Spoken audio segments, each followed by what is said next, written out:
Of a man outside of our studio, and I went to go investigate. Let's go see what's going on out there.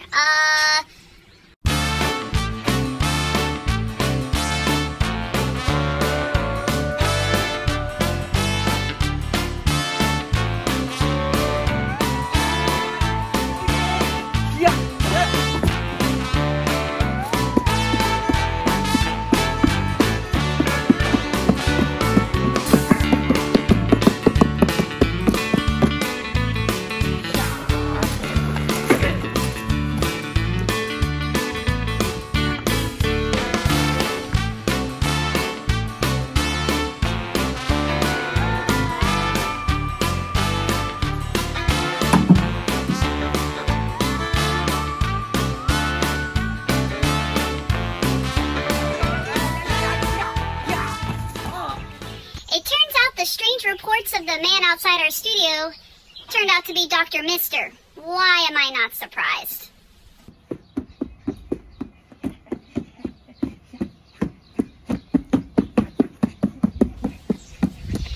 Dr. Mister, what are you doing?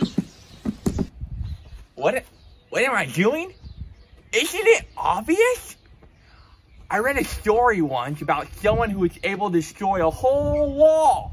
And I've been looking to get rid of this wall for years. So I'm doing my best and I'm gonna knock it down. Yeah. Well, yes, there is a story in the Bible about a wall coming down, but that's not exactly what you're doing there. Let's just go to Miss Tiffany and she'll tell us the actual Bible story.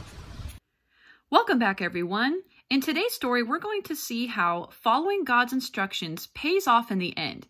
We will never regret obeying God. Now, last week we saw how God used his servant Moses to free his people, the Israelites, from Egypt. As the Israelites were leaving Egypt, Pharaoh changed his mind and he started chasing the Israelites. God led his people all the way to the Red Sea, where he used his servant Moses to part the whole waters of the sea and allowed his people to walk safely through on dry land. God took care of his people.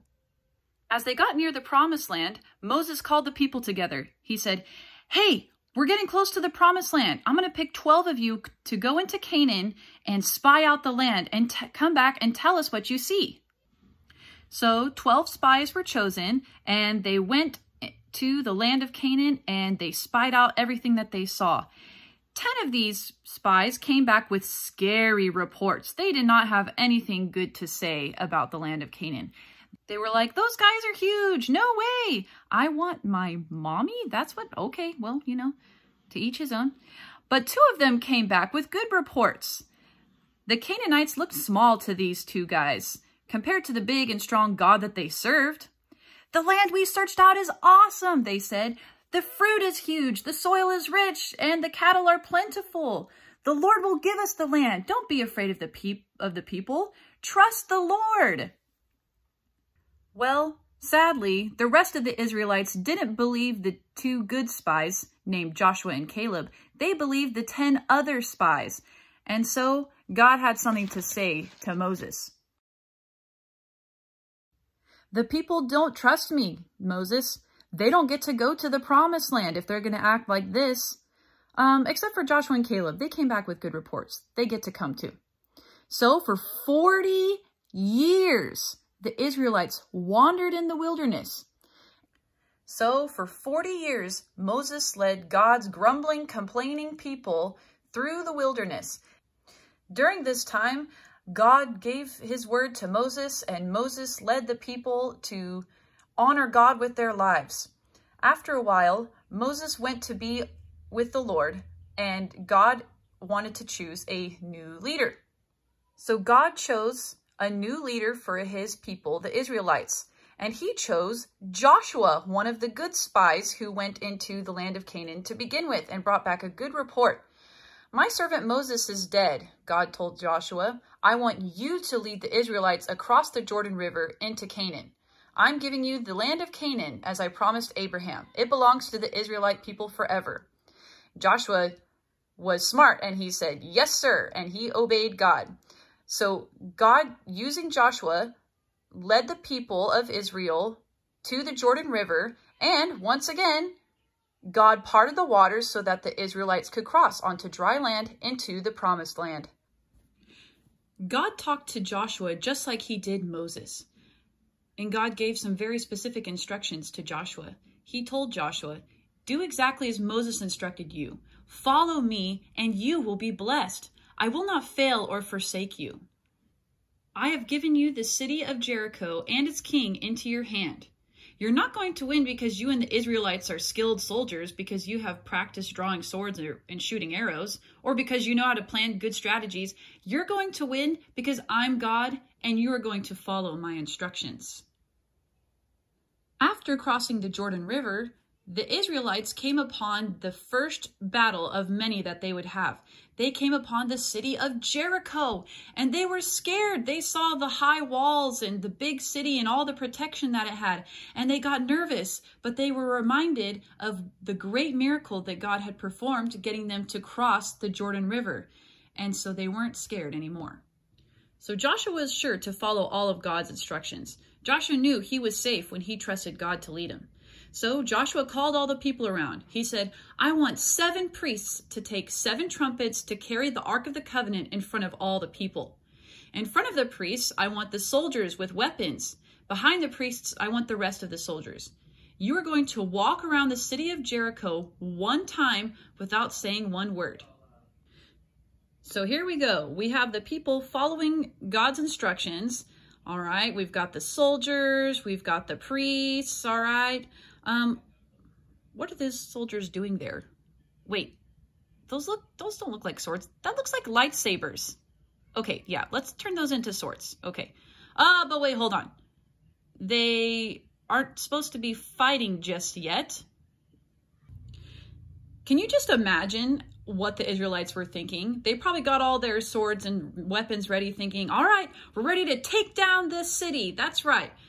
And Joshua's like, yeah, no, we're not going to fight today. They were probably really confused. They're probably thinking, we can't win a war this way. And imagine what the people of Jericho were thinking. They probably thought these Israelites were crazy. So, on the very first day, the Israelites decided to walk around. But you know what? The Israelites did as God used Joshua to instruct them. So, day 1, they walked around Jericho and they didn't say a single thing. And day 2, the same thing. The priests blew the trumpets. The Israelites walked around the city completely silent. The same thing for day 3, day 4, day 5, and even day 6. Now on the 7th day, instead of marching around the city 1 time as they've done, they marched around the city 7 times. Now imagine their calf muscles after that. They must have been really strong. And after that, the priests blew the trumpet and all the Israelites, they shouted really loud. Oh, and lots of things happened after that. Oh boy. And the walls of Jericho started shaking.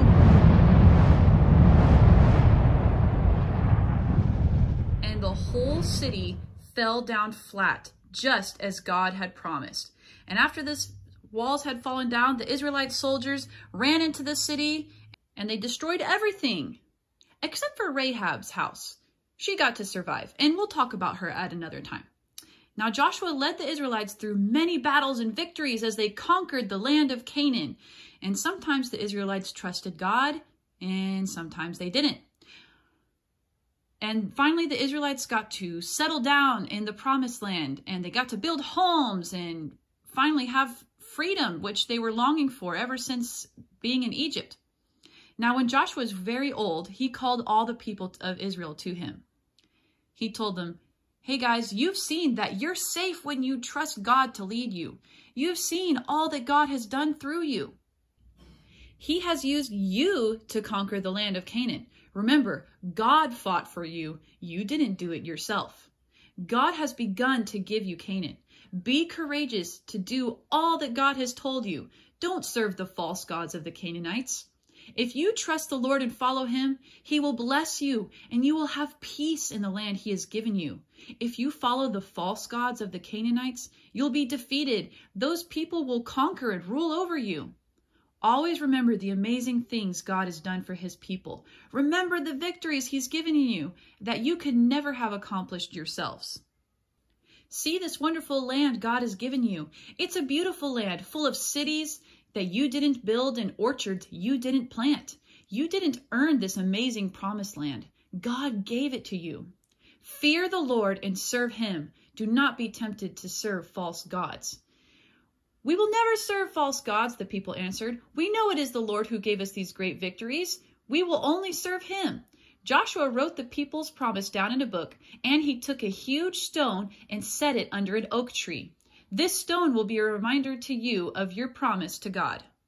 So remember, kids, each time you trust the Lord to lead you, your trust in him will grow stronger. Like Joshua, you will learn that as you trust the Lord to lead you, you will be safe in his perfect care. Have a great day, everyone. Bye-bye.